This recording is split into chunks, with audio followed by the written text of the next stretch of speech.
Okay, I'm going to give you a little demonstration of how I practice.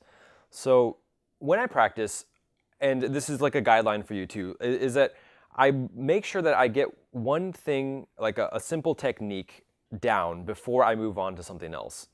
And I don't do this all the time, as much as I would like, but I definitely feel like this is the way to practice if you're going to. Like, mostly, when I was just starting out, when I practiced, I would work on one exercise or one lick that I felt sounded good. So I would do something like this, like I would take, so D minor 7. So I would take the root list right here, or like maybe I would take these 3 notes, okay? And I would hear a lick like that went like, or all I'm doing here is I'm moving up these 3 notes to the next 3 notes in the all white keys scale, to the next 3 notes, to the next 3 notes, next 3 notes. And so I would just take that lick, and my lick would be like, and so that's my lick. So it's just doing this, going up, and I would take that and I would just practice it until I get it to a point where it sounds good to me, or I'm satisfied with it. Like I can play that whenever I want to. So if I'm just soloing, then I can go.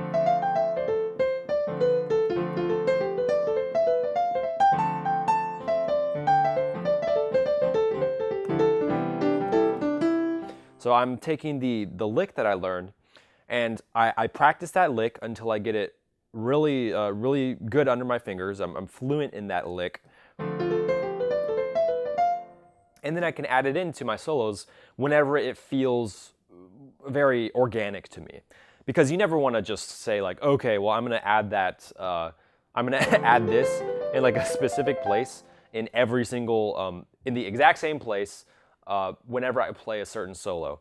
I mean, you can do that if you're gonna be recording music, but if you're just soloing and improvising, you want it to always be fresh. So even if you're gonna use this, you want that to be in like a cool way. You don't want it to be like, it'll just sound very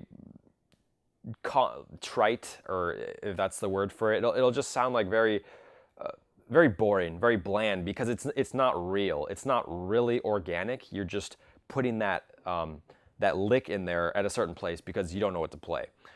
So like if I was playing like a solo, I would just incorporate that wherever it feels right. So I would never play it the same way, because here I would go.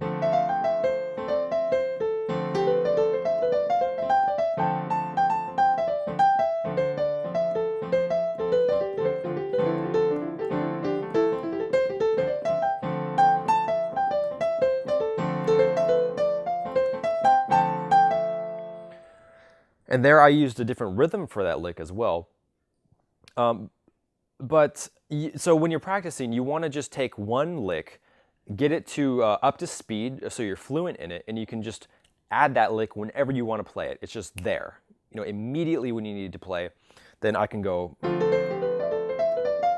And then, so if you just isolate specific licks like that over a certain chord, like in this case it was D minor, then you can combine those licks together, and that's how a lot of solos are formed. Like just like we were talking about in Breakpack 1, like where you just combine these licks together, and then that helps you make your entire solo, and it makes it organic because you're taking the licks and you're combining them in such a way that it's completely new, it's completely fresh, and like no one else could have made that solo except you, because of the experiences that you had and all the licks that you personally know.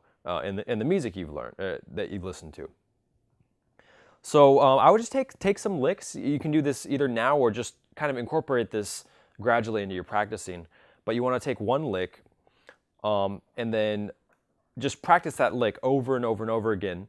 And that will be deliberately. But then after you practice it over and over and over again, then you just let go, and then you let that lick come into your playing whenever it wants to come into your playing, like whenever it feels right.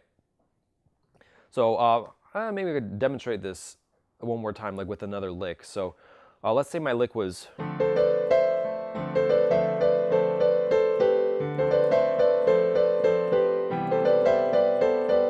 So I would just solo, right?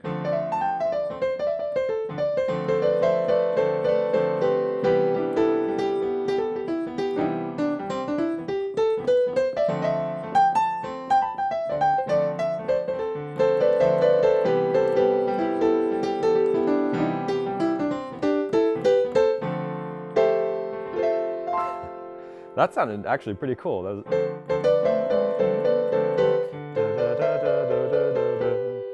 If you want to know what that was just D minor to C major 7, and then that was A and C. You start on A and C, and then you go up. And I'm only using this interval right here, so the A to C, just move them up by 1 note. So there's always 1 note that's not being played. I was going.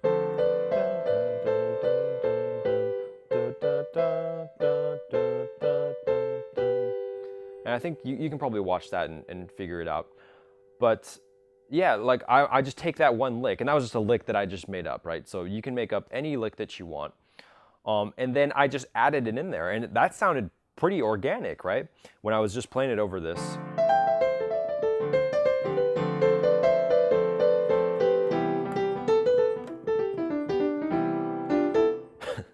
And even though it's a lick that I practiced, it sounded really organic, and I just kind of put it in there, and it just sounds beautiful. So, and I will be making a break pack with just a lot of licks for you to use. It's going to be like a straight break pack of all licks that I'll tell you the exact notes that I'm using, just to get you started. Because I know making your own licks when you're just starting out playing jazz piano is really, really hard. So I just want to give you guys like a starter pack for licks. But anyways, so work on these like simple licks, get the lick very like under your fingers, and then try to incorporate it organically into your playing.